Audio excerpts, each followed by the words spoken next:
மொத்த இந்திய சினிமா உலகத்திற்கான முன்னோடியாக குறிப்பாக தமிழகத்திலே ஏவிஎம் நிறுவனம் என்பது தவிர்க்க முடியாத ஒரு நிறுவனம்.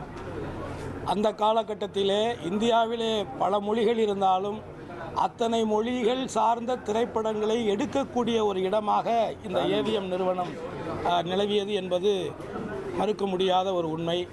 அப்பேற்பட்ட ஏவிஎம் ஐயப்ப செட்டியார் அவர்களால் உருவாக்கப்பட்ட இந்த நிறுவனத்தை அவருக்கு பிறகாக பொறுப்பேற்று மதிப்பிற்கும் மரியாதைக்கும் உரிய இன்றைக்கு வயப்பு முதிர்ச்சி காரணமாக இயக்கி எய்திருக்கக்கூடிய அருமை அண்ணன் ஏவிஎம் சரவணன் அவர்கள் ஒட்டுமொத்தமாக அடுத்த தலைமுறைகளுக்கு ஒரு மனிதன் சிறியவர் பெரியவர் என்று பாகுபாடு பாராமல் அனைவரையும் எப்படி மரியாதையோடு நடத்துவது, மரியாதையோடு நடந்து கொள்வது என்பதை அடுத்த தலைமுறைக்கு கற்றுக் கொடுத்தவர். மிக எளிமையானவர்.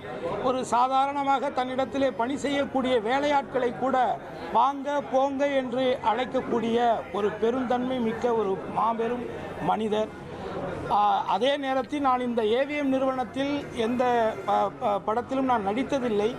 ஆனால் முதன்முறையாக நான் ஒரு பாடகனாக இந்த சென்னையிலே இந்த ஏவிஎம் நிறுவனத்திலே தான் அன்றைக்கு நாட்டாமை என்கின்ற படத்திலே அதனுடைய தலைப்பு பாடலாக நாட்டாமை பாதம் தொட்டா நல்ல வெள்ளாமை விளையுமடி என்ற பாடலை இந்த ஏவிஎம்மிலே நான் பாடிய பொழுது மதிப்புக்கும் மரியாதைக்கும் உரிய அண்ணன் ஏவிஎம் சரவணன் அவர்களை நான் சந்தித்து ஆசீர்வாதம் பெற்றேன்.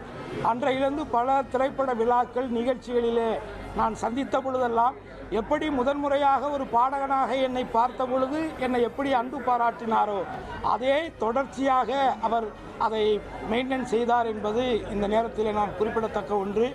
ஆகவே அன்னாரை இழந்து வாடக்கூடிய அவரோட குடும்பத்தாருக்கும் ஒட்டுமொத்த திரை உலகத்திற்கும் எனது நெஞ்சார்ந்த இரங்கலை தெரிவித்துக் கொண்டு ஒரு நல்ல ஆத்மா நிச்சயமாக இறைவனிடத்திலே சாந்தியடையும் என்ற நம்பிக்கையோடு என் குடும்பத்தாரின் சார்பாக என்னுடைய ஆழ்ந்த இரங்கலை தெரிவித்துக் கொள்கிறேன்.